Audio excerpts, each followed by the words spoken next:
Australia just found a new insect. Australia can't catch a break. And in a certified Australia moment, it is unironically called the f***ing Lucifer bee. Because of course we have the Satan bee. The snakes and the spiders and the f***ing dinosaurs weren't enough. No. Now I gotta dodge a rejected doom enemy on my walk to work. Discovered. For anyone who watches Doom or plays Doom, just know that I am currently playing Doom myself, actually, on stream. No! Civilian, just fuck out! Get out!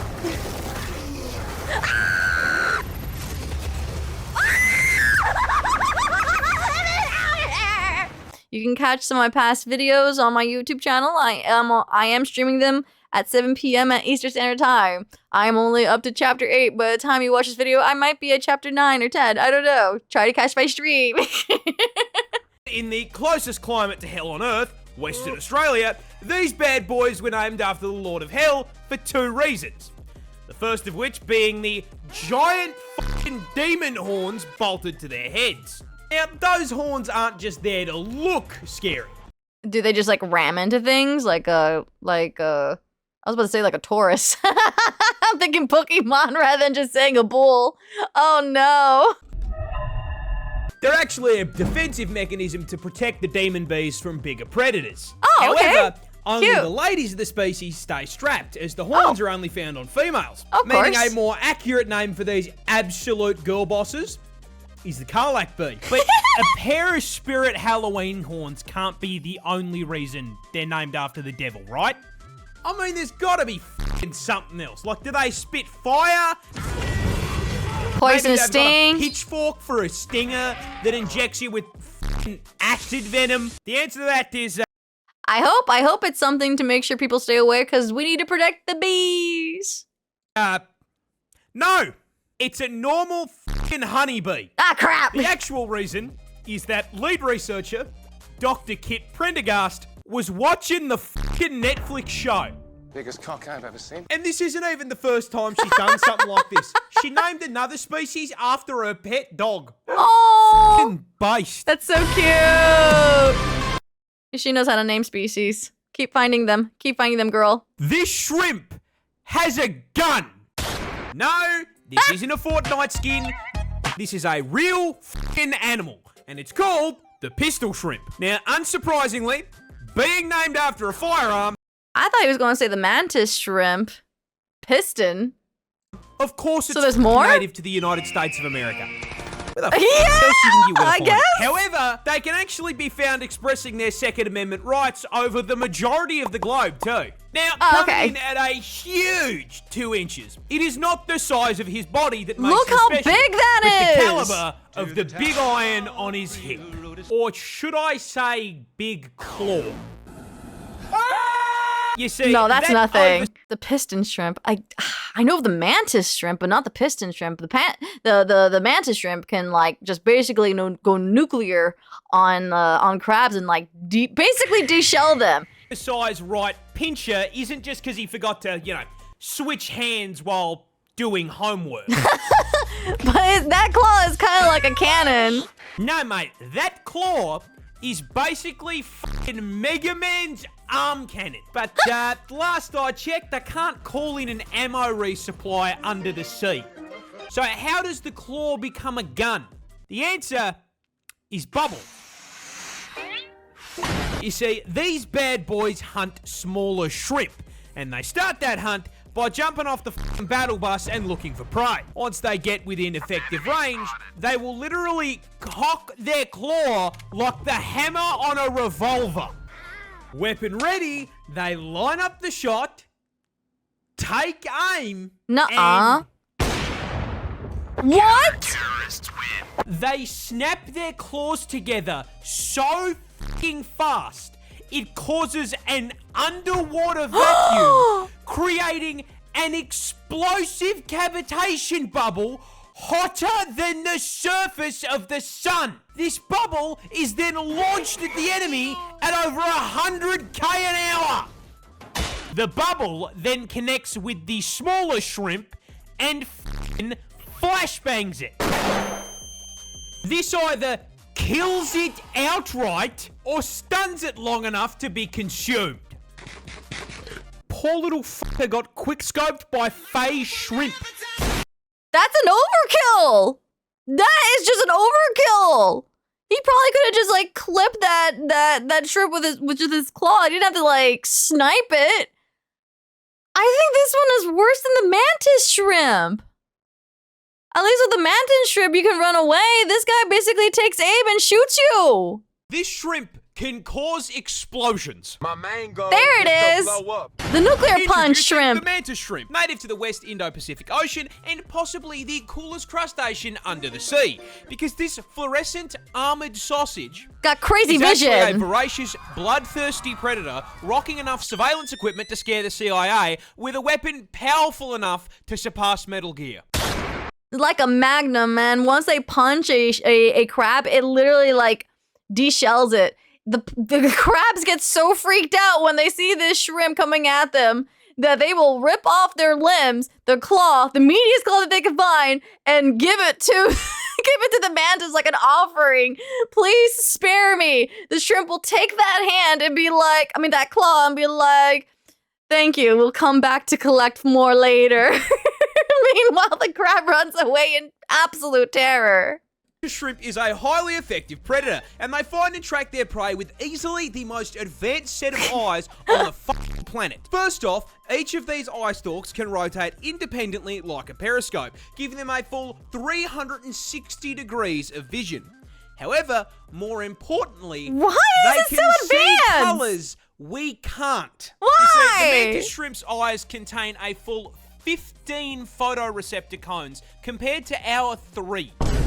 Which is a fancy way of saying they can see in 16K HDR with ray tracing enabled at 500 render distance. Now, not only is the visual clarity unmatched, they can also see into the infrared and ultraviolet light spectrums. And despite all of this, they still can't find who asked. What they can, however, find is their next meal. The mantis shrimp subsists on a diet of fish, worms, squidward, and, most importantly, Mr. Krabs. I want to see the one with the Crabs squid. famously exist inside of a defensive shell. So, how does this polite little gentleman break into the shell? Cracks it. Simple. He Punch. throws hands. Yeah.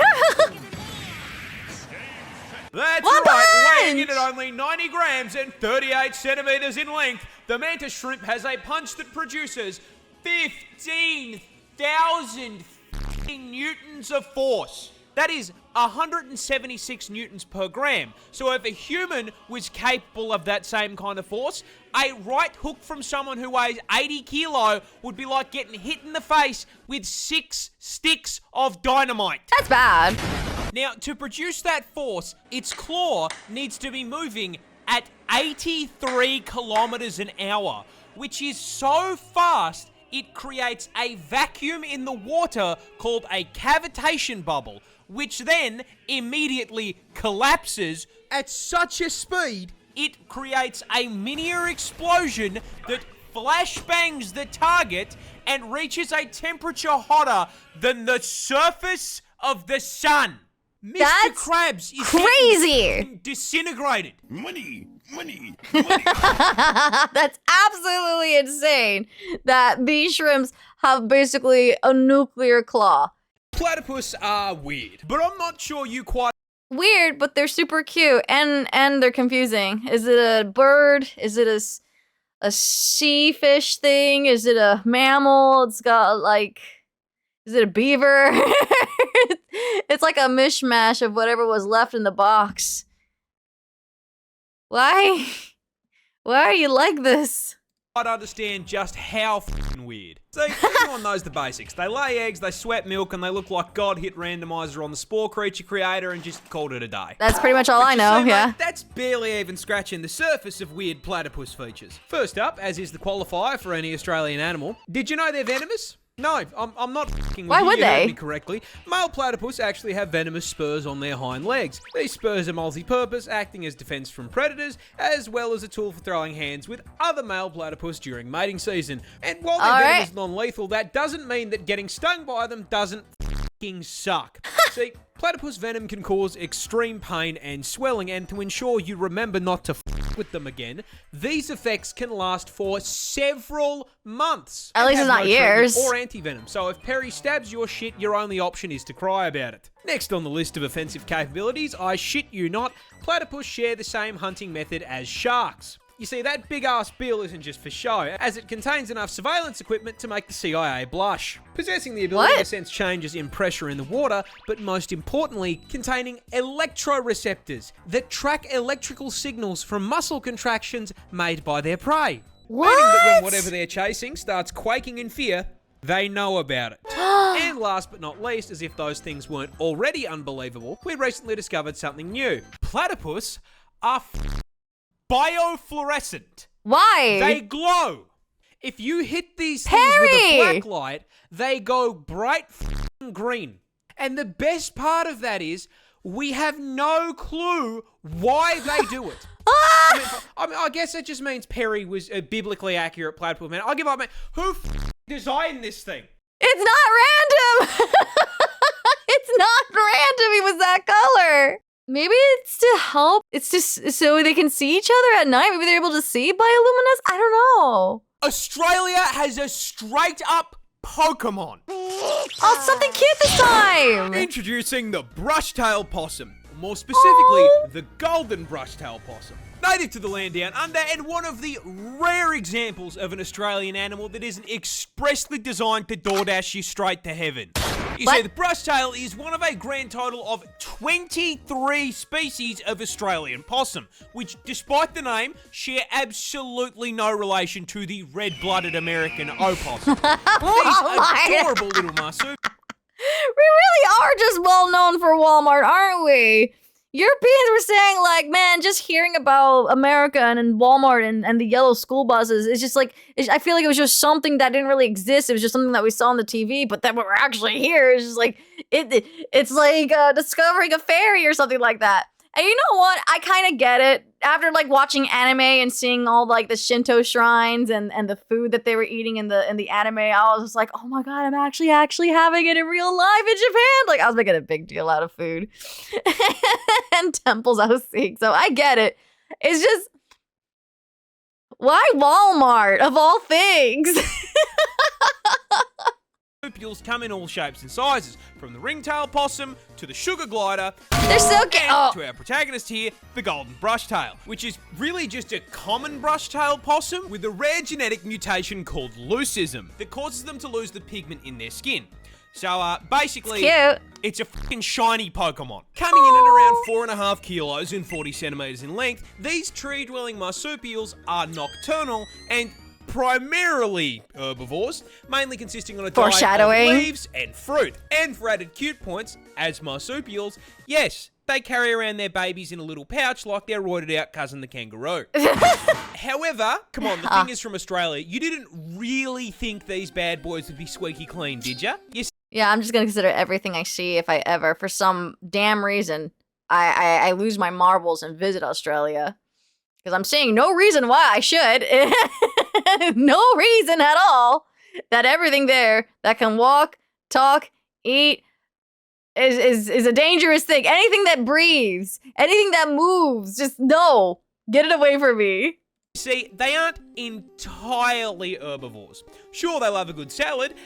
They will also quite happily raid a bird's nest and turn Tweety's kids into a 3-egg omelette.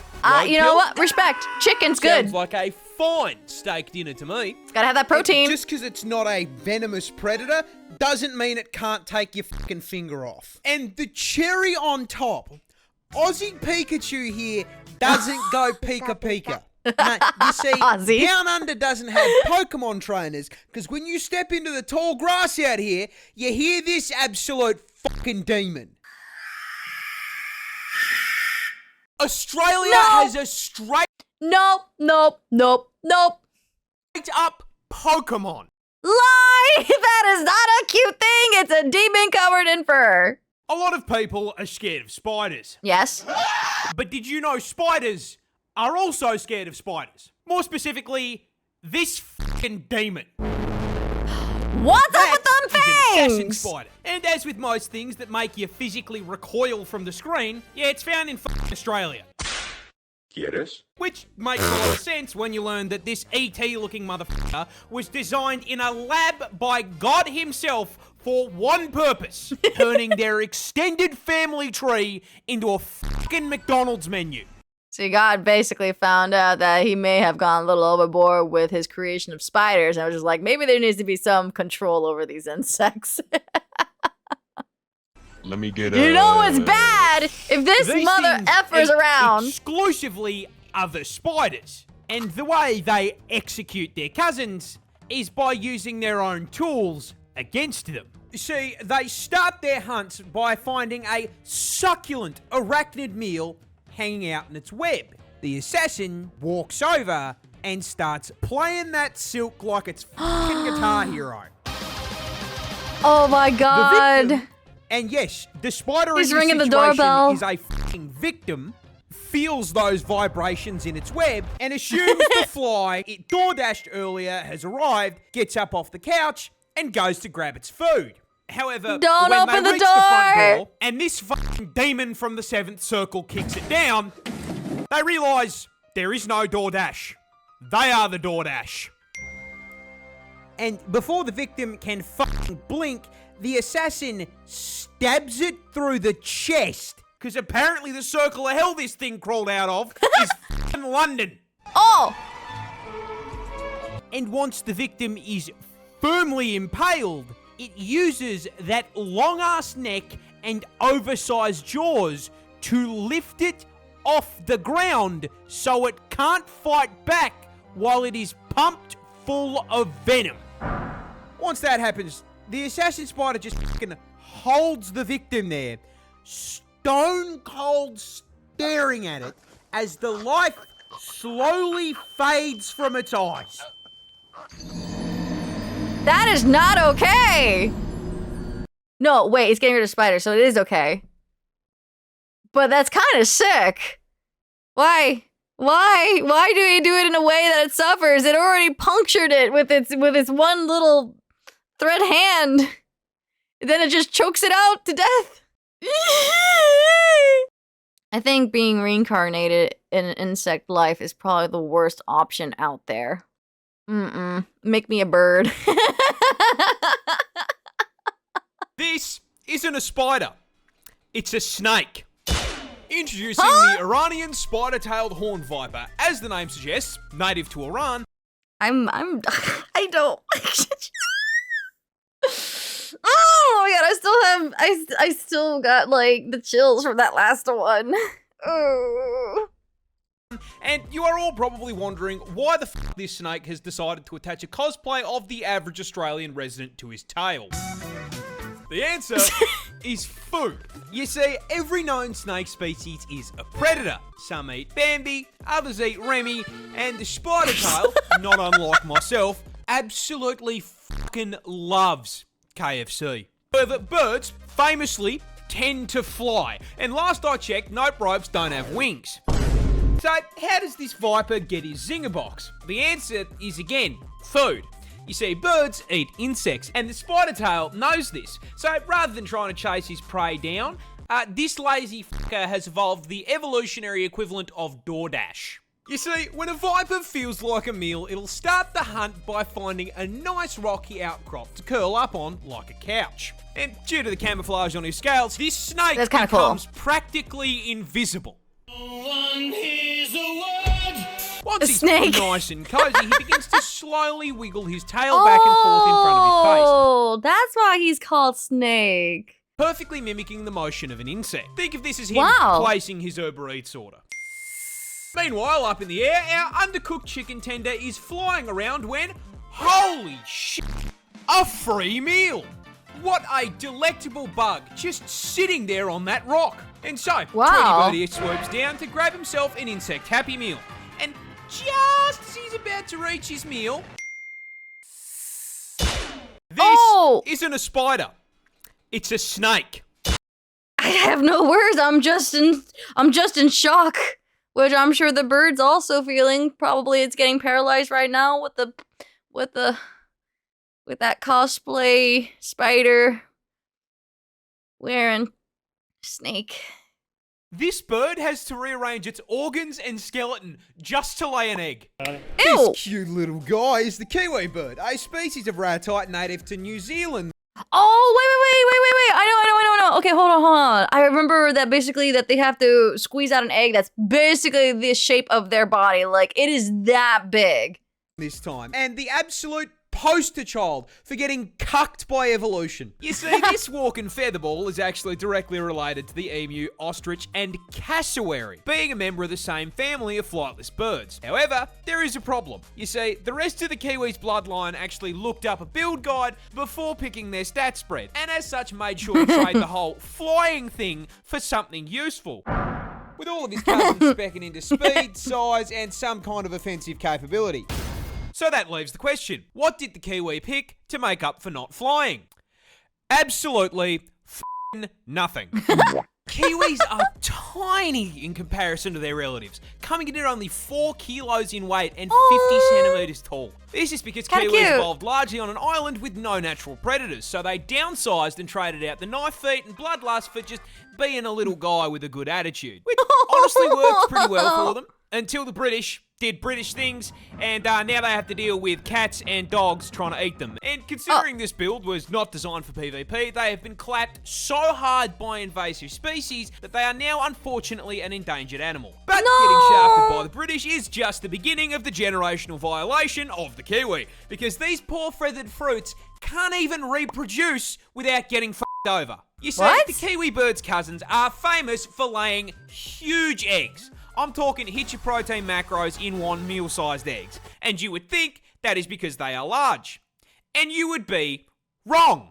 Because their vertically challenged cousins have to lay eggs the same size. A kiwi bird Yeah, lays eggs I know, but still. 20% the size of their body. I'm still in With the shock egg how being big it so is. bloody large, it rearranges their internal organs and stretches their rib cage just to be able to hold the thing. For reference, that is like a human giving birth to a 15-kilo child. That's not a bun in the oven anymore. That's a whole f***ing bakery. This bird has to rearrange its organs and skeleton.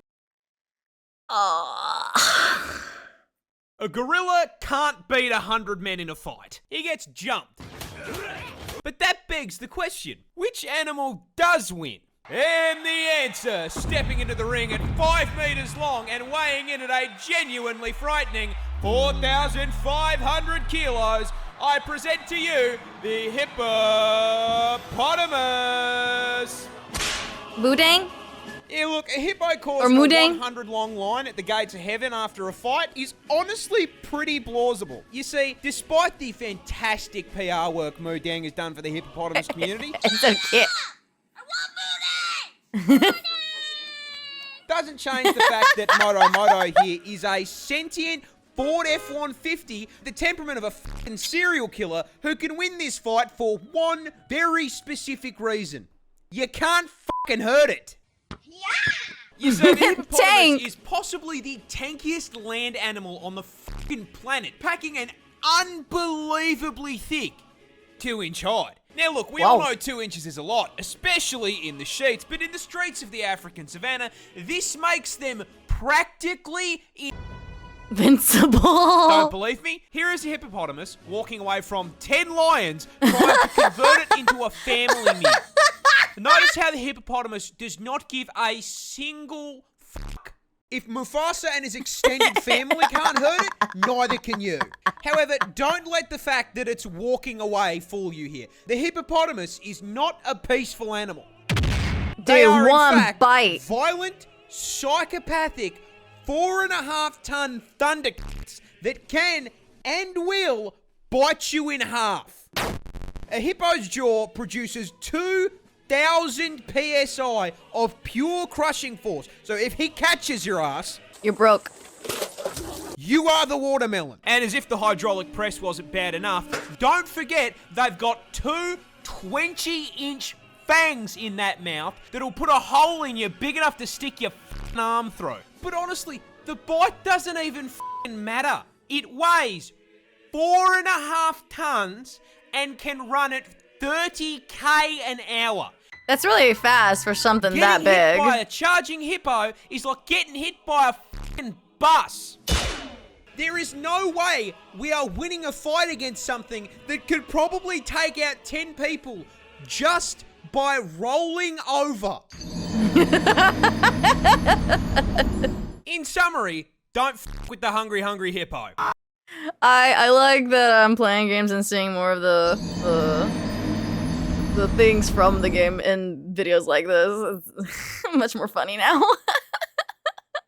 Touching this plant will put you in the hospital. I'm dying. This is the gympie-gympie plant, a piece of foliage native to the land down under. And surprising no one, not only is the thing venomous, it is in fact the most painful plant on the planet. Cause yeah, no, of course man, even the fucking leaves down here have a problem with me. Growing in the rainforests of northern Queensland, these hell bushes are covered in tiny hairs that upon closer inspection aren't hairs at all and are actually thousands of hypodermic needles waiting to stab you and break off inside your skin if you so much as brush them. Once inside you, these needles will inject you with, I am not kidding, neurotoxin and cause absolutely excruciating pain. Oh my god! Like comedic levels of pain.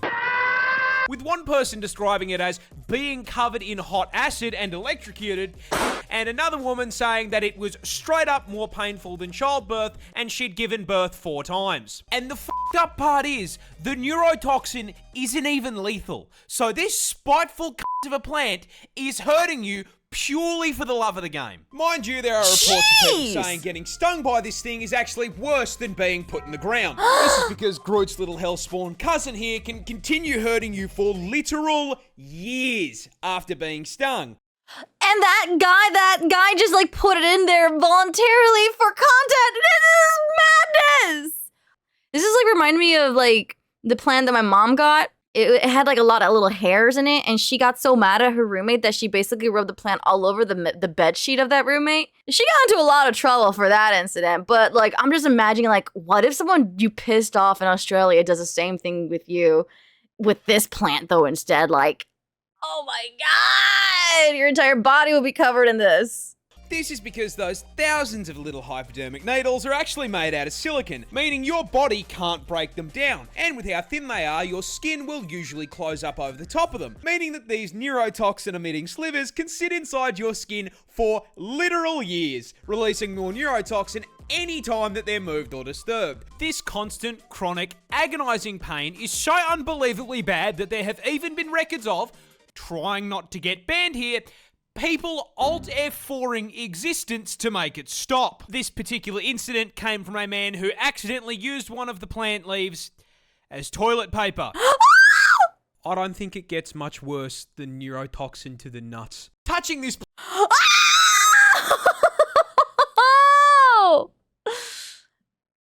Australia.